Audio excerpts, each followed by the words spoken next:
दोस्तों नमस्कार, आप सभी सदस्यों का स्वागत है बी ऑफिसर मेक ऑफिसर परिवार में। ये जून 2025 का एक आखिरी वीडियो है। इसके बाद जुलाई शुरू होगी। जून का ये कहानी किस्सा ख़त्म होगा। बहुत चली साहब जून, खून के आंसू रुला गई जून, है ना। तो पहली अपन न्यूज़ समझते हैं साहब कि पहली न्यूज़ जून में क्या है। जो पहली न्यूज़ है वो है नव्या पहल। एक सरकार ने नई पहल शुरू की है नव्या नाम से। नव्या लड़की का नाम होता है। मज़ा आ गया। बस इतना ही सुन लो कि लड़की का नाम होता है सो तबीयत एकदम खुश हो जाती है ना। नव्या नाम होता है लड़की का। नई पहल शुरू कर दी। अब लड़की का नाम होता है इसका मतलब है कि लड़कियों के लिए ही शुरू की गई है साहब। किसने शुरू की है तो पहले ये जानते हैं। तो पहले तो भैया देखो, लड़कियों के लिए शुरू किया तो महिला विकास मंत्रालय तो हो गई। तो महिला विकास मंत्रालय तो है ही साथ में, प्लस एक मंत्रालय और है। ये जो पहल शुरू की गई है वो लड़कियों के लिए की गई है। तो लड़कियों को कौशल प्रशिक्षण देने के लिए, उन्हें मतलब प्रोफेशनली स्ट्रॉन्ग बनाने के लिए, तो कौशल प्रशिक्षण देने के लिए इसका मतलब कौशल विकास मंत्रालय का भी इसमें सहयोग है। तो दो मंत्रालय के द्वारा ये संयुक्त पहल है, जॉइंट इनिशिएटिव है, महिला विकास मंत्रालय और कौशल विकास मंत्रालय। जबकि कौन सी पहल है? नव्या पहल। अब देखो साहब कि उद्देश्य क्या है इसका, क्या मतलब काम करेगी, क्यों शुरू की गई है, उद्देश्य भी देखते हैं इसका साहब। जो इसका उद्देश्य है वो ये है कि महिलाओं को, मतलब लड़कियों को, महिलाओं को नहीं लड़कियों को, लड़की का नाम होता है ना लड़की, लड़की और महिला में अंतर होता है ना। You are a girl, you are a beautiful girl, आए हाय मैं मर जावा। और you are a beautiful ladies, तो थोड़ा अम्मा वाली फीलिंग आएगी ना, अम्मा हम लेडीज़ कह दिया तो ये नव्या लड़कियों का नाम है। तो लड़कियों के लिए, लेडीज़ के लिए नहीं है।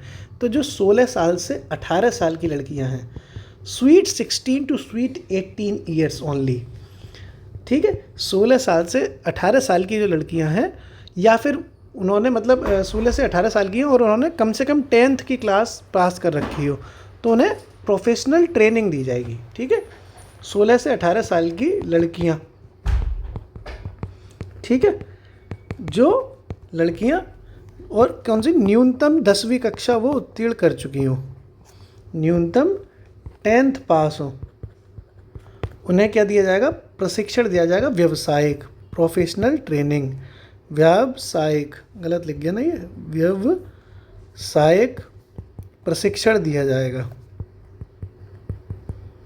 ओके, व्यावसायिक प्रशिक्षण दिया जाएगा जो 16 साल से 18 साल की लड़कियां हैं और वो कम से कम 10th पास होनी चाहिए, उन्हें दिया जाएगा व्यावसायिक प्रशिक्षण। किन के लिए हो गई? लड़कियों के लिए। क्या नाम है? नव्या पहल। 90 लड़कियों का नाम होता है और ये देश के 27 जिलों में अभी लागू किया गया है सिस्टम, देश के 27 जिलों में। ओके, 27 जिलों में ये शुरू किया गया है नव्या पहल को। पूरे हिंदुस्तान में अभी नहीं शुरू किया गया, अभी एक पायलट प्रोजेक्ट के तौर पर शुरू किया गया है कि देखते हैं कैसे शुरू होगी, क्या काम करेगी, कितनी सफल होगी। नव्या पहल महिला व विकास मंत्रालय और कौशल विकास मंत्रालय की पहल है, जिसका उद्देश्य 16 साल से 18 साल की लड़कियों को व्यावसायिक प्रशिक्षण देने के लिए ये शुरू की गई है और ये कम से कम 10th पास की हुई हो, ठीक है। देश के 27 जिलों में नव्या पहल शुरू की गई। आगे देखते हैं साहब। मेरी वैसे करंट अफेयर्स की वीडियो चेहरे के साथ आती है, पर यार थोड़ा सा ऐसे ही बना ली मैंने आज, अब अगली वीडियो बनाऊंगा। कभी कभी ऐसा होता है ना कि चेहरा दिखाने का मन नहीं कर रहा है, जाओ पर्दा कर रखा है आज हमने, तो कर लिया साहब पर्दा। यार मेरे बाल कट गए हैं, इसलिए छोटे छोटे काट दिए, शर्म आ रही थी मुझे, तो छोटे छोटे बाल कर दिए मेरे। तो यार मैं बहुत शर्म आ रही है मुझे, बहुत शर्म आ रही थी, इसलिए नहीं मैंने आपको दिखाया अपना गोरा गोरा मुंडा मुंडा चेहरा। सतत विकास रिपोर्ट मंत्रालय ने, सॉरी, रिपोर्ट जारी हो गई है। सतत विकास इंडेक्स जो कहते हैं ना, वो वाली जारी हुई है 2025 की। तो ये साहब जारी कौन करता है, कौन जारी करता है ये तो आपको पता है, UNSDSN द्वारा जारी की जाती है। UNSDSN के द्वारा ये जारी की जाती है। UN से मतलब हो गया यूनाइटेड नेशंस और SDSN का मतलब है सस्टेनेबल डेवलपमेंट सॉल्यूशन नेटवर्क। क्या हो गया? सस्टेनेबल डेवलपमेंट सॉल्यूशन नेटवर्क, ठीक है। तो UNSDSN के द्वारा सतत विकास इंडेक्स या सतत विकास रिपोर्ट जारी की जाती है और इसमें रैंक मिलती है साहब। तो रैंक देखी जाएगी तो नंबर 1 कौन रैंक रही UNSDSN में? तो नंबर 1 रैंक रहा है फिनलैंड। कौन रहा है? फिनलैंड। यही देश ज़्यादातर आप देखते होंगे कि ऐसे ही देश ज़्यादातर नंबर 1 पे रहते हैं। तो UNSDSN में नंबर 1 पे हो गया फिनलैंड। अब बात की जाएगी इंडिया की, कि इंडिया का हिसाब किताब क्या रहा है इस रिपोर्ट में। इंडिया का इसमें जो हिसाब किताब रहा है वो रहा है 99वीं रैंक पे। इंडिया की रैंक आई है 99। और ऐसा पहली बार हुआ कि इंडिया टॉप 100 में शामिल हुआ। पहली बार इंडिया टॉप 100 में शामिल हुआ है। इससे पहले इंडिया कभी टॉप 100 में इस रिपोर्ट में शामिल हो ही नहीं पाया। तो आपने ये भी समझ लिया इंडिया की रैंक को। अब जो इंडिया का स्कोर है वो भी देख लो। ये जो 99 है वो तो रैंक हो गई, स्कोर भी तो आता है इंडिया का। इंडिया का स्कोर कितना आया? इंडिया का स्कोर आया है 66.95, यानी करीब करीब 67। ओके, 66.95 को लगभग 67 भी कह सकते हैं। तो ऑप्शन में 67 भी आ सकता है। अभी पिछले हफ्ते एक टेस्ट हुआ था, उसमें ऑप्शन में 67 दिया गया था। मतलब स्टेटमेंट आया था कि इंडिया की रैंक 99 आई और इंडिया का 67 स्कोर आया, तो दोनों स्टेटमेंट सही थे। ओके, तो ये सारी चीज़ें भी आपने समझ ली कि साहब नंबर 1 पे फिनलैंड है, इंडिया 99 पे है, पहली बार टॉप 100 में शामिल हुआ, 67 के आसपास भारत का स्कोर है। सतत विकास रिपोर्ट जो सस्टेनेबल डेवलपमेंट रिपोर्ट आती है वो UNSDSN जारी करता है। ओके, अब देखो सबसे लास्ट कौन है, ये भी तो जानना पड़ेगा कि सबसे आखिरी देश कौन सा बना इस रिपोर्ट में। और सबसे आखिरी वो बना दक्षिणी सूडान, साउथ सूडान। सबसे सड़ा हुआ देश है ये सॉल्यूशन नेटवर्क में, सबसे आखिरी रैंक आई है इसकी। क्या नाम है इसका? आपका दक्षिणी सूडान। ओके, आगे बढ़ते हैं। अगली जो न्यूज़ है वो है एक्सियोम 4 मिशन। अभी आपने देखा होगा, खूब न्यूज़ में रहा था ना, एक्सियोम 4 मिशन खूब न्यूज़ में रहा है। आप सबको इसके बारे में जानकारी भी होगी, एक्सियोम 4 मिशन के बारे में। तो ये किस किस का मिशन है? तो देखो, एक तो ये इसरो इसमें शामिल है, एक इसमें नासा शामिल है, और एक इसमें एक प्राइवेट कंपनी भी शामिल है जिसका नाम है एक्सियोम स्पेस। एक्सियोम स्पेस एक ये प्राइवेट कंपनी है, निजी कंपनी है अमेरिका की। यानी ये 3 कंपनियों का हिसाब किताब है इसमें, ये निजी कंपनी है अमेरिका की। तो 3 कंपनीज इसमें शामिल है, इसरो और नासा। इसरो भारत की है स्पेस एजेंसी, नासा अमेरिका की स्पेस एजेंसी है, जबकि एक्सियोम स्पेस अमेरिका की प्राइवेट स्पेस कंपनी है। ये दोनों सरकारी हैं, सरकार की तरफ से काम करती हैं, ये अपनी प्राइवेट है। तो इन तीनों के द्वारा ये एक्सियोम 4 मिशन लॉन्च किया गया। और ये लॉन्च किया गया है दोस्तों 25 जून को। डेट इसकी इम्पोर्टेंट है, 25 जून 2025 को ये लॉन्च किया गया। ठीक है, और कहाँ से लॉन्च किया गया है? तो कैनेडी स्पेस स्टेशन पड़ता है अमेरिका में। ठीक, Kennedy space station, Kennedy space station ये अमेरिका में पड़ता है, USA में पड़ता है, वहाँ से ये लॉन्च किया गया है। तो 25 जून 2025 को कैनेडी स्पेस स्टेशन से लॉन्च हुआ है। ओके, क्या नाम है इसका? कैनेडी स्पेस स्टेशन कहाँ है? अमेरिका से ये लॉन्च हुआ 25 जून 2025 को। ओके, कौन से रॉकेट से ये हुआ है साहब? रॉकेट कौन सा यूज़ किया था लॉन्च करने में? तो फॉल्कन 9 रॉकेट से ये लॉन्च हुआ है। रॉकेट का नाम क्या हो गया? फॉल्कन 9। कौन से स्पेस स्टेशन से हुआ है? तो कैनेडी स्पेस स्टेशन से, जो कि अमेरिका में है। कब हुआ है? 25 जून 2025 को। ओके, अब देखो इसमें ना 4 यात्री गए हैं, इसमें 4 लोग गए हैं, मतलब यात्री तो नहीं, कोई घूमने थोड़ी गए, 4 लोग इसमें शामिल हैं जो इस मिशन में गए हैं, जिसमें जो पायलट है वो इंडिया के हैं। ये एक गौरव की बात है, कि एक प्राउड की बात है कि इंडिया का पायलट इतने बड़े मिशन में गए हैं। तो उनका नाम है शुभांशु शुक्ला। ये आपको नाम पता होगा, मुझे पूरा भरोसा है। शुभांशु शुक्ला इंडिया से हैं, जो एक इसके पायलट के तौर पर गए हैं। और इस तरीके से देखा जाए तो ये अंतरिक्ष में जाने वाले दूसरे भारतीय बन गए। ठीक है, शुभांशु शुक्ला इस तरीके से देखा जाए तो अंतरिक्ष में जाने वाले दूसरे भारतीय बन गए। तो शुभांशु शुक्ला के बारे में भी थोड़ा सा लिख लेते हैं अपन लोग। शुभांशु शुक्ला ये अंतरिक्ष में जाने वाले दूसरे भारतीय बने हैं, अंतरिक्ष में जाने वाले दूसरे भारतीय, सेकंड इंडियन बने हैं। इसका मतलब इससे पहले भी कोई जा चुके हैं। तो पहले भारतीय कौन थे? आपको ये बात पता होगी, पहले भारतीय कौन थे? पहले भारतीय थे राकेश शर्मा। कौन थे? राकेश शर्मा, जो 1984 में गए थे। कब गए थे? 1984 में। तो पहले इंडियन कौन थे अंतरिक्ष में जाने वाले? राकेश शर्मा, जो 1984 में गए। और दूसरे भारतीय कौन बन गए? शुभांशु शुक्ला। अब शुभांशु शुक्ला के बारे में और भी चीज़ें जानो, क्योंकि इनके बारे में चीज़ें आ सकती हैं। तो ये इनका जो जन्म है वो कहाँ हुआ है? उनका जन्म हुआ है लखनऊ में। लखनऊ पड़ता है यूपी में। तो ये उत्तर प्रदेश के रहने वाले हैं। ये यूपी स्पेशल की भी बात हो गई। तो शुभांशु शुक्ला का जन्म लखनऊ उत्तर प्रदेश में हुआ है, जो अंतरिक्ष में जाने वाले दूसरे भारतीय बने और एक्सियोम 4 मिशन के मुख्य पायलट बने। ओके। और यही शुभांशु शुक्ला गगनयान जो मिशन है उसके लिए भी चुने गए हैं। किसके लिए? गगनयान मिशन में भी शामिल हैं। गगनयान मिशन में भी शामिल हैं। जो गगनयान मिशन जाएगा आगे फ्यूचर में, उसमें भी ये शामिल है। कौन? शुभांशु शुक्ला। तो आपने ये सारी चीज़ें भी देख ली, समझ ली बहुत अच्छे से। ओके। सारा पूरा आपका एक्सियोम 4 मिशन आपको समझ में आ गया। अब देखते हैं आगे अगली न्यूज़। जो अगली न्यूज़ है वो एक अभ्यास से रिलेटेड है। एक अभ्यास हुआ है, जो सैन्य अभ्यास होते हैं ना, उसका नाम है कॉन्वैक्स। कॉन्वैक्स। कॉन तो उसका नाम है, एक्स से एक्सरसाइज हो गई। एक्स से वो पुरानी तुम्हारी महबूबा नहीं है कि, या महबूब नहीं है, he is my x, he is my she is my x, वो वाली एक्स नहीं है। ये एक्स माने एक्सरसाइज है, अभ्यास। ठीक है। एक्स के नाम पे तुम्हें याद आ जाता होगा ना, है भाई साहब तेरी गलियों में ना रखेंगे कदम आज के बाद, ये धोखे प्यार के धोखे, किसी से कोई प्यार ना करे। गाने सुनते हो नहीं सुनते? अच्छा सिला दिया तूने मेरे प्यार का, यार नहीं लूट लिया घर यार का। अच्छा है। आजकल बड़े बड़े अच्छे अच्छे गाने आ जाते हैं सब बेवफाई वाले, धुआं मचा दिया करो। तो कॉन्वैक्स अपन समझते हैं ये क्या है। तो ये मैंने आपको बताया ना कि अभ्यास है एक। कैसा अभ्यास है? परमाणु बम से जो हमले हो सकते हैं उनसे बचने के लिए। तो ये परमाणु आपातकालीन अभ्यास है, वो भी वर्ल्ड लेवल का, यानी वैश्विक है। वैश्विक परमाणु आपातकालीन अभ्यास है।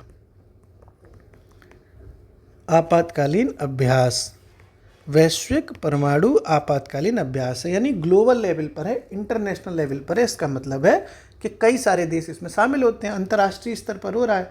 और इसका आयोजन किसने करवाया? कौन इस अभ्यास को करवा रहा है? तो एक ऐसी एजेंसी करवा रही है जो परमाणु ऊर्जा को कंट्रोल करती है, एटॉमिक एनर्जी को कंट्रोल करती है, और उसको कहते हैं IAEA, international atomic energy agency. अंतर्राष्ट्रीय परमाणु ऊर्जा एजेंसी के द्वारा ये हुआ। परमाणु ऊर्जा एजेंसी के द्वारा इसका ये अभ्यास आयोजन किया गया। ओके, कोई दिक्कत तो नहीं है। और ये कौन सा अभ्यास हुआ है? कॉन्वैक्स वैश्विक परमाणु, मतलब ये आजकल बड़ा युद्ध चल रहा है ना, हिंदुस्तान पाकिस्तान में, इजराइल फिलिस्तीन में चलते रहते हैं। तो ये IAEA international atomic energy agency के द्वारा एक एटॉमिक इमरजेंसी अभ्यास कराया जाता है, जिसका नाम रखा गया है कॉन्वैक्स। ओके, और इसमें ना IAEA तो शामिल है ही, IAEA तो है ही, साथ में रोमानिया भी शामिल था। रोमानिया एक देश है ना, उसने भी इसमें मदद करी थी आयोजन कराने में। तो ये भी हो गया। और इनका ये आज तक का सबसे बड़ा अभ्यास है। ये परमाणु क्षेत्र में सबसे बड़ा अभ्यास है, जो 36 घंटे तक चला था। ये इतना टाइम तक एक्सरसाइज लगातार चली, 36 घंटे तक। 36 घंटे का ये अभ्यास है। कौन सा? कॉन्वैक्स।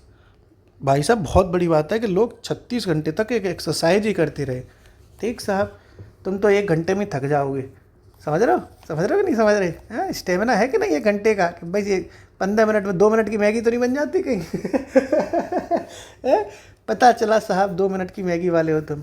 कोई ज़्यादा दिक्कत हो तो बाबा फरीद मिले पुराने पुल के नीचे शाम 5 बजे हर मंगलवार। ठीक है साहब, 2 मिनट की मैगी को बदलने 5 घंटे के स्टेमिना में। समझ रहे? फिर कॉन्वैक्स की तरह तुम धुआं मचा देना एकदम। 36 घंटे तक मैदान में टिके रहने वाले बाबा फरीद के फरियादी है कि नहीं? ठीक साहब, आगे देखो, समझ रहे हो? आगे साहब ये भी अपन ने समझ लिया कि ये सबसे बड़ा अभ्यास है कॉन्वेक्स, जिसमें रोमानिया और IAEA के द्वारा ये किया गया आपातकालीन परमाणु आपातकालीन अभ्यास। ओके, आगे समझते हैं। जो अगली न्यूज़ है दोस्तों, वो एक ग्रीन हाइड्रोजन प्लांट से रिलेटेड है। ठीक है, यानी इंडिया में ग्रीन हाइड्रोजन प्लांट लगा है और ऑफ ग्रिड लगा है। ठीक है, तो भारत का पहला ऑफ ग्रिड, ठीक है, नॉर्मल नहीं है, ऑफ ग्रिड के नाम से स्पेशल है ये। भारत का पहला ऑफ ग्रिड 5 मेगावाट का ग्रीन हाइड्रोजन प्लांट लग गया साहब। ग्रीन हाइड्रोजन प्लांट लग गया।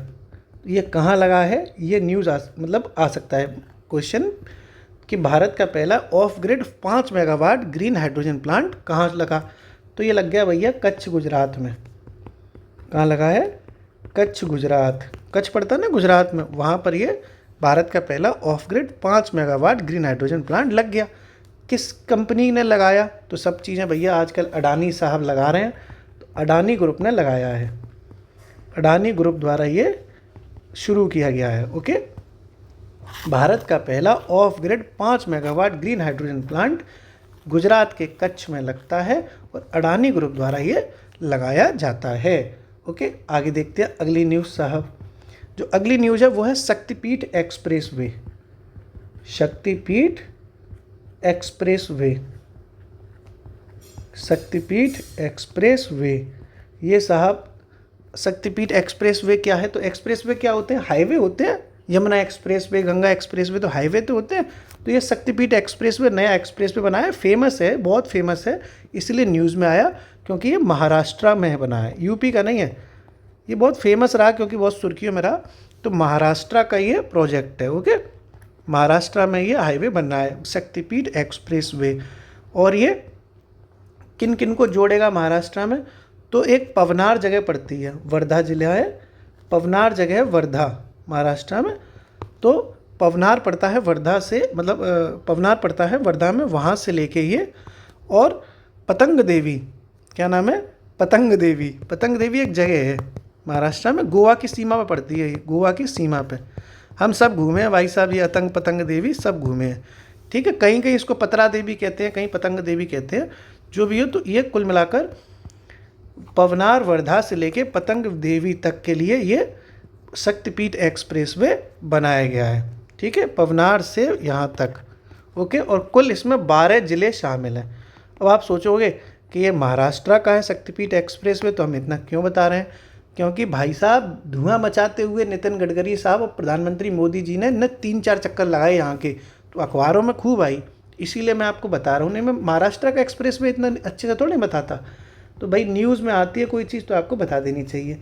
इसकी लंबाई 802 किलोमीटर की है। कितनी है? 802 किलोमीटर। यानी शक्तिपीठ एक्सप्रेसवे महाराष्ट्र में बना एक हाईवे प्रोजेक्ट है। एक्सप्रेसवे मतलब हाईवे।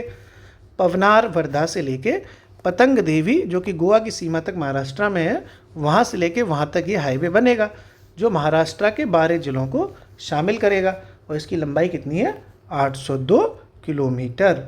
ओके, बहुत धीमे धीमे कराते हैं हम, कोई जल्दबाजी तो है नहीं, स्माइल मारते हुए धीरे धीरे है। हौले हौले हो जाएगा प्यार, बलिए क्या है? हौले हौले हो जाएगा प्यार सजना, हौले हौले हो जाएगा प्यार। भाई गाने का बहुत शौकीन आदमी हूँ, हमेशा गाने याद रहते हैं। देखिए पिक्चर आपने, तुझ में रब दिखता है यारा मैं क्या करूँ। उस पिक्चर से आप एक चीज़ सीखना कि अगर आप अपना प्यार सामने वाले को दिखाओगे ही नहीं तो उसको पता कैसे चलेगा कि आप कितना प्यार करते हो उससे। ये बात मैं आपसे कहता हूँ ना, मतलब आपने देखना कि SRK की पिक्चर है, देखिए तुझ में रब दिखता है मैं यारा मैं क्या करूँ, रब ने बना दी जोड़ी पिक्चर है जो, उसमें शाहरुख खान साहब अनुष्का शर्मा को अपना प्यार जताते ही नहीं है। जैसे वो शादी के बाद फिर वो दूसरे रोल में आते हैं अपना प्यार जताने के लिए, और फिर अनुष्का से वो प्यार जताते हैं दूसरे रोल में।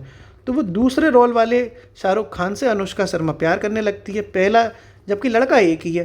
तो भाई इससे हमें ये सीख मिलती है कि आप जिन इंसानों से प्यार करते हैं, जिस शख्स से आपकी ज़िंदगी में थोड़ी सी भी रौनक आती है, आप जिसके होने से अपने आप को खुश मिजाज महसूस करते हैं, उस इंसान को ये जानने का हक है कि आपकी ज़िंदगी में उसकी कितनी अहमियत है। लोग जताते नहीं हैं, लेकिन जता देना चाहिए, बता देना चाहिए, हल्का हल्का उसको इशारा दे देना चाहिए कि तुम मेरे लिए मायने रखते हो।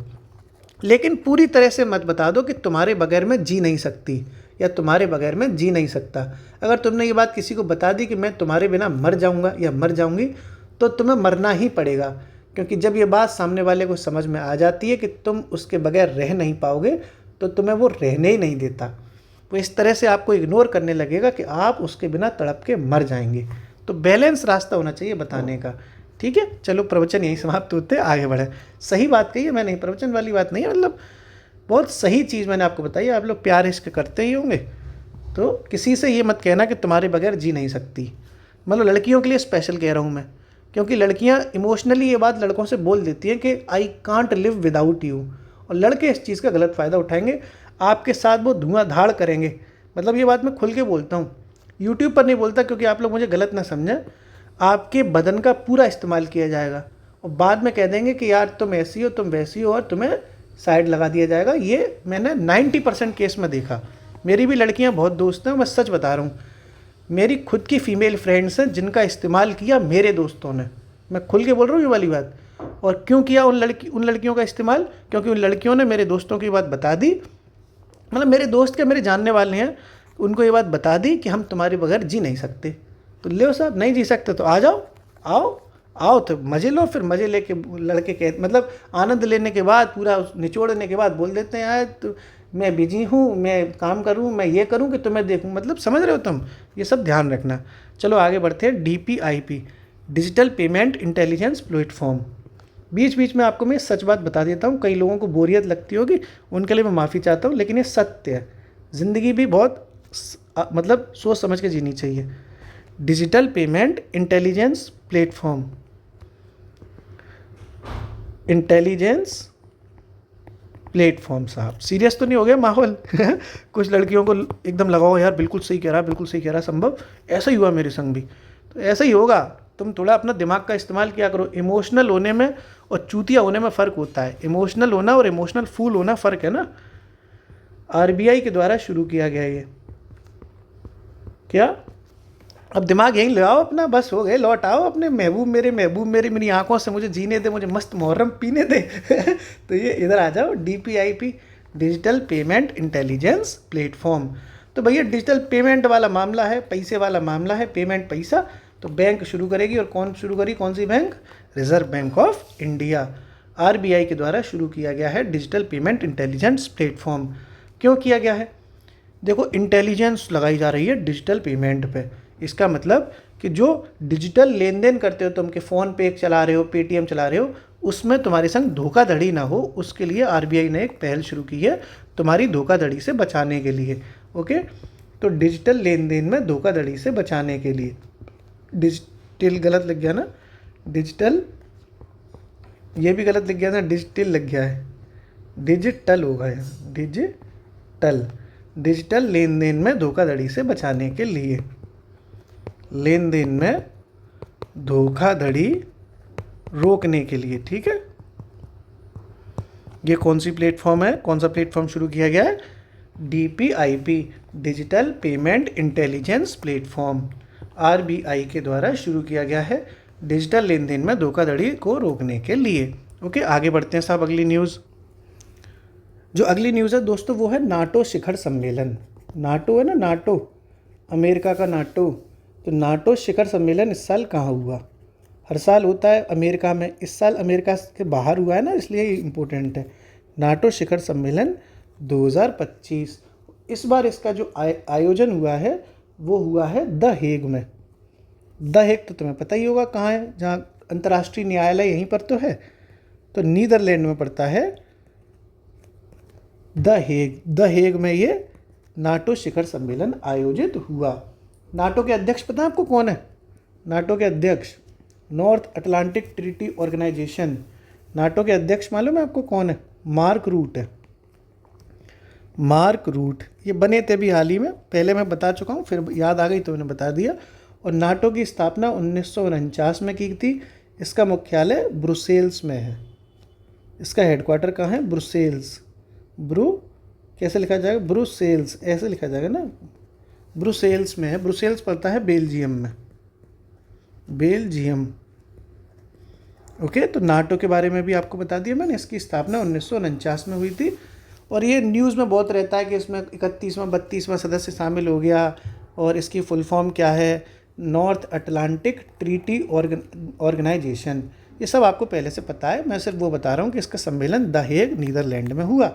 इसका अध्यक्ष मार्क रूट है। इसकी स्थापना 1949 में हुई थी और इसका जो मुख्यालय है वो बेल्जियम के ब्रुसेल्स में है। आगे साहब अगला देखो, जो अगली न्यूज़ आ रही है वो आ रही है भारत का पहला ग्रीन डेटा सेंटर। भारत का पहला green data centre, green data centre कहाँ लगेगा साहब? तो अभी मैंने अगली मतलब पुरानी वीडियोस में बताया था कि भारत का पहला ग्रीन सर्टिफाइड म्यूनिसिपैलिटी बॉन्ड जारी करने वाला नगर निगम कौन सा बना है, ऐसा नगर निगम जहाँ पर ग्रीन जो है बॉन्ड जारी किए जा रहे हैं। तो वहीं पर ये ग्रीन डेटा सेंटर बन गया गाजियाबाद में। अगर तुम करंट अफेयर्स हमारी रिवाइज कर रहे होगे तब तुम्हें सब याद होगा, नहीं कर रहे होगे तो बैठे रहो आराम से।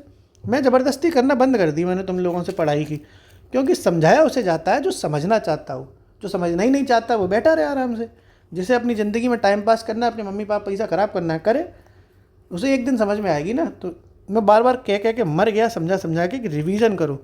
दिन में 8 घंटे पढ़ते हो तो 3 घंटे रिवीजन करो, लेकिन तुम लोग 8 घंटे पहली बात तो पढ़ते ही नहीं हो, है ना। 8 घंटे पहली बात पढ़ते ही नहीं हो, और पढ़ते भी हो उसमें तो नया नया ज़्यादा खोजते हो, यहाँ देख लो वहाँ देख लो, भटकाव ज़्यादा है।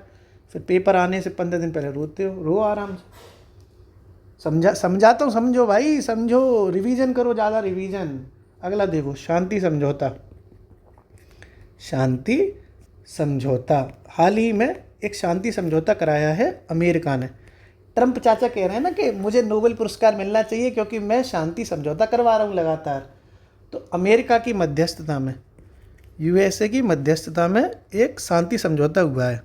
किन किन के बीच बता रहा हूँ, यूएसए की मध्यस्थता में किन किन के बीच? एक आपका रवांडा देश है, रवांडा, एक है आपका देश कांगो। तो रवांडा और कांगो के बीच में, रवांडा और कांगो के मध्य ये शांति समझौता करवाया गया है। अमेरिका के ट्रंप चाचा इसमें मीडिएटर बने हैं। 2 बिल्ली मौसी लड़ रही थी, बीच में ट्रंप चाचा आ गए, ट्रंप मामा बन के। ऐसे क्या, 2 बिल्ली मौसी लड़े तो मामा बीच में आ जाते हैं, तो यहाँ चाचा बीच में आए हैं, ट्रंप चाचा। तो ये आपका कांगो और रवांडा के बीच में हाल ही में शांति समझौता कराया गया अमेरिका की मध्यस्थता में। और जून 2025 की आखिरी खबर आपके सामने है। इसके बाद से आपको जून से और जून को आपसे मुक्ति मिलेगी। जैसे मोहम्मद बिन तुगलक के बारे में कहता है ना बदायूनी कि प्रजा को राजा से, राजा को प्रजा से मुक्ति मिली। लो साहब, बैटरी हमारी भी ख़त्म होने वाली है, मैसेज आ गया। मतलब हमारी का मतलब आईपैड की इसकी तो आखिरी है, जल्दी जल्दी देखो स्विच ऑफ हो जाएगा नहीं तो। Performance grading index, performance grading index 2000 मतलब ये जो इसी साल जारी है 2025 का, तो ये हाल ही में जारी हुआ है परफॉर्मेंस ग्रेडिंग इंडेक्स। अब जल्दी जल्दी करो भाई, बैठने वाला है बिल्कुल, बहुत जल्दी स्विच ऑफ हो जाएगा हमारा आईपैड, सब मेहनत ख़राब हो जाएगी। तो शिक्षा मंत्रालय के द्वारा ये जारी किया गया है परफॉर्मेंस ग्रेडिंग इंडेक्स, शिक्षा मंत्रालय का। इसका मतलब है कि ये पढ़ाई लिखाई से संबंधित है। तो इसमें जो टॉप पे रहा, शीर्ष प्रदर्शन करने वाला राज्य कौन सा रहा वो देखते हैं साहब। शीर्ष प्रदर्शन करने वाला नंबर 1 पे जो राज्य रहा वो राज्य रहा चंडीगढ़। ओके, यूटीज़ में आता है ना ये तो अगर यूटीज़ में देखा जाए तो चंडीगढ़ है, और राज्यों में देखा जाए तब भी चंडीगढ़ ही है। दूसरे पे रहा पंजाब। अगर सिर्फ राज्य की बात की जाए, यूटी की बात नहीं की जाएगी तब तो पंजाब है, और अगर ओवरऑल बात की जाएगी तो नंबर 1 चंडीगढ़ है। ओके, तो इस तरीके से आपने ये समझ लिया। ठीक, इसमें बस उत्तर प्रदेश का और देख लो कि जो उत्तर प्रदेश है, यूपी है हमारा, वो किस कैटेगरी में शामिल हुआ? तो मध्यम प्रदर्शनकर्ता में शामिल हुआ। मध्यम प्रदर्शनकर्ता में, जो मध्यम प्रदर्शनकर्ता का की जो कैटेगरी है उसमें हमारा उत्तर प्रदेश शामिल हुआ है। मध्यम प्रदर्शनकर्ता की कैटेगरी में यूपी शामिल हुआ। बैटरी रह गई आईपैड की 2%, स्विच ऑफ हो जाएगा भाई साहब, इसलिए जल्दी जल्दी इसको बहुत जल्दी आप टनटनाते हुए रिवीजन करा रहा हूँ, रिवीजन करा दूँ, नहीं तो सब मैं मतलब जल्दी जल्दी। नव्या पहल थी महिला विकास मंत्रालय और कौशल विकास मंत्रालय की, जो 16 से 18 साल की लड़कियों के लिए थी, जो कम से कम 10th पास होनी चाहिए और उन्हें प्रोफेशनल ट्रेनिंग दी जाएगी। नव्या पहल देश के 27 जिलों में नव्या पहल लॉन्च की जाएगी। सतत विकास रिपोर्ट हाल ही में जारी करी UNSDSN के द्वारा। नंबर 1 पे आई फिनलैंड और इंडिया आई है 99 पे। टॉप 100 में ऐसा पहली बार हुआ जब 99 रैंक लेके आ पाए तो टॉप 100 में शामिल हो गए। इंडिया का स्कोर लगभग 66.95 यानी लगभग 67 रहा। आखिरी रैंक आई इसमें सतत विकास रिपोर्ट में दक्षिणी सूडान की। आगे एक्सियोम 4 मिशन इसरो, नासा और एक्सियोम स्पेस के द्वारा लॉन्च किया गया है कि निजी कंपनी है USA की। दोस्तों 1% रहेगी, बैटरी स्विच ऑफ हो जाएगा, ठीक है, कर लेना जल्दी से। शुक्रिया।